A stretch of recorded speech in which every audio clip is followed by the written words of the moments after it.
Relation and functions exercise 1.1 first sum. Find a cross b, a cross a and b cross a.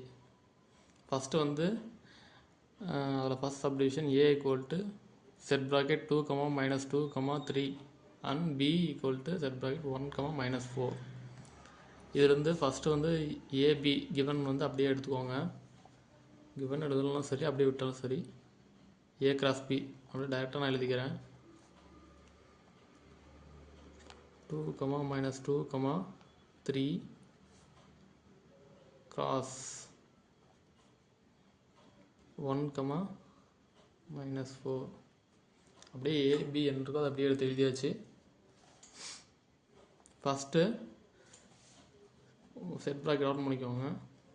First element ஏல 2 இருக்கா, அது பியில் 1 2 1 next போட்டுக்கோங்க.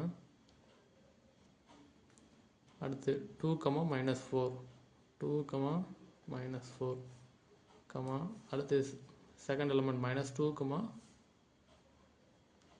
1 minus 2 minus 4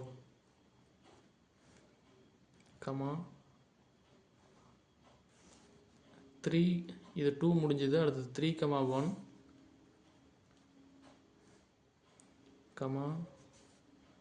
3 minus 4 3 minus 4 முடிஞ்சதுக்கப்புறம் set bracket close பண்ணிக்கோங்க. இதுதான் a cross b. ஓகேவா? Next a cross a. அதுதான் a ரெண்டு டைம் எடுத்து எழுதிட்ட மாதிரி நான் வசதியாக எழுதிக்கிறேன்.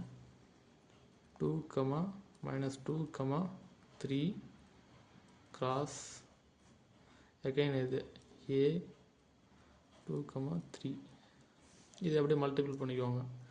அது செட் ப்ராக்கெட் ஓப்பன் பண்ணியாச்சு. 2 2 2 இதனோட ஃபர்ஸ்ட் எலமெண்ட் இதனோட ஃபர்ஸ்ட் எலமெண்ட் 2 இதனோட ஃபர்ஸ்ட் எலமெண்ட் இதனோட second element 2 minus 2 2 third element என்ன இருக்குது 3. நெக்ஸ்ட்டு போட்டுக்கோங்க. அடுத்து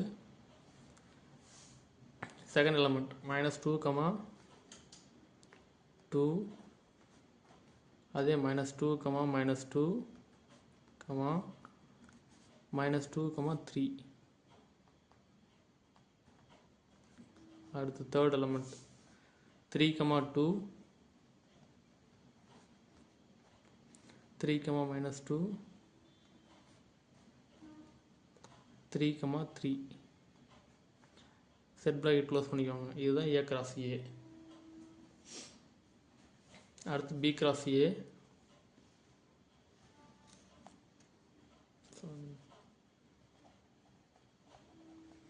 சேம் டிட்டோ அந்த ஏவோட வேல்யூ தான் மாறும். இது பார்த்தீங்கன்னா 2 2 2 minus 2 minus 2 minus 2 3 3 3 இந்த எலமெண்ட் மட்டும் தான் மாறி இருக்கும். 2 minus 2 3ங்கிறது ஏலேருந்து அப்படி டேரக்டாக எழுதியிருப்போம். அடுத்து b cross a. b என்ன இருக்குது 1 minus 4 cross ஏவோட மதிப்பு 2 minus 2 3. Okay,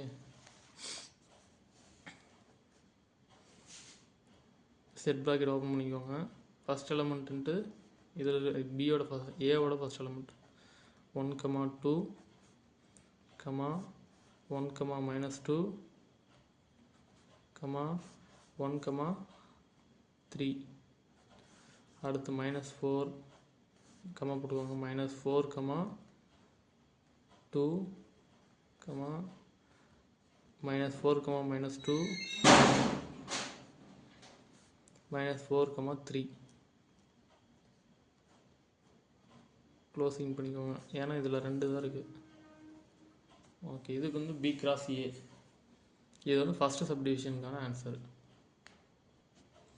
next a equal to b equal to p qன்னு கொடுத்துருக்காங்க. ஏவோட வேல்யூ பியோட வேல்யூ pq தான். அதனால் இதில் a cross b கண்டுபிடிக்கலாம்.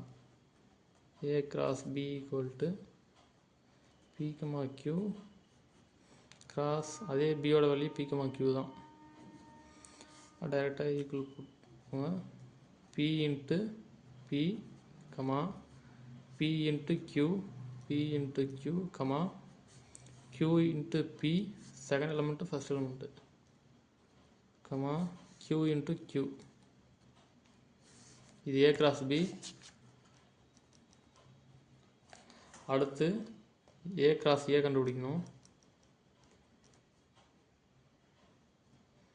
அதே தான், இதுவும் சேம் டிட்டோ அதே மாதிரி தான் வரும். ஏ கிராஸ் ஏவும், ஏன்னா ஏ ஈக்குவல் டு பின்னு வந்துருச்சுல்ல, அதனால் நீங்கள் அப்படியே எடுத்து எழுதிக்கலாம். பி ஈக்குவல் டு பி, அதே வேல்யூ தான் போட போகிறோம். P comma q comma q comma p comma q comma q. B cross A, B cross ஏக்கும் சேம் அதே இதுதான் வரப்போகுது. ஏன்னா ஏவும் பி சமமாக இருந்ததுன்னா அதே இதுதான் வரும். P comma q, q comma p comma q comma q. எல்லாமே க்ளோசிங் பண்ணிக்குவாங்க. ஓகே. தேர்ட் சப்டிவிஷன் வந்து A equal to m comma n, B equal to null set. Null செட்னா எம்டி செட்னு அர்த்தம். அதே டெஃபினேஷனில் படிச்சிருப்பீங்க. இதில் வந்து ஏ கிராஸ் பி, அதாவது டெஃபினேஷனில் படிச்சிருப்பீங்க. அதாவது ஏ நல் செட்டோட எந்த எலமெண்ட்டை வந்து மல்டிபிள் பண்ணாலும் அது வந்து எம்டி செட்டை தான், அதே நல் செட்டை தான் வரும். அதை வந்து வாய்டு செட் அப்படின்னா எழுதிக்கலாம். அதனால் எம்டி செட்டாக போட்டுக்கலாம். ஏ கிராஸ் ஏ, அடுத்து வந்து ஏ கிராஸ் ஏ கண்டுபிடிக்கும் போது சேம் எம் கமா என்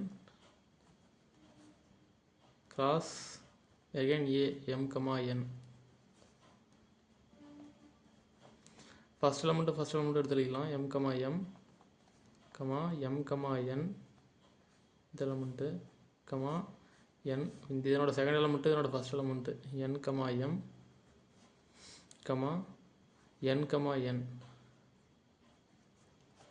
அவ்வளோதான், ஏ கிராஸ் ஏ அவ்வளோதான். அடுத்து B cross A. B cross A, B தான் நமக்கு தெரியும் என்னது.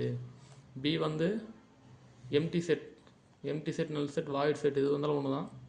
இதோட எது மல்டிபிள் பண்ணாலுமே வந்து அதே எம்டி செட்டு தான் கிடைக்கும். அதனால் அது எம்டி செட்டாக போட்டுக்குவாங்க. அவ்வளோதான் ஃபஸ்ட் சம்.